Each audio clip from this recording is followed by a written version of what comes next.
बूढ़ी माई थी। वह बहुत ही गरीब और दृष्टिहीन थी। उसके एक बेटा और बहू भी थे। वह बूढ़ी माँ सदैव ही गणेश जी की पूजा किया करती थी।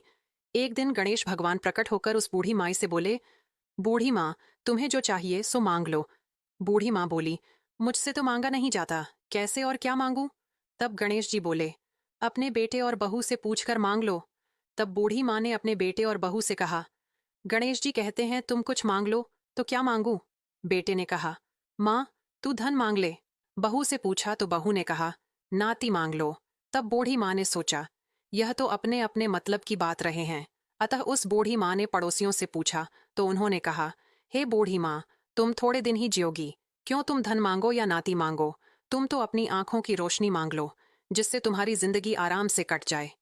इस पर बूढ़ी माँ बोली, यदि आप प्रसन्न हैं तो मुझे 9 करोड़ की माया दो, निरोगी काया दो, अमर सुहाग दो, आंखों की रोशनी दो, नाती पोते दो और सब परिवार का सुख दो और अंत में मोक्ष दो।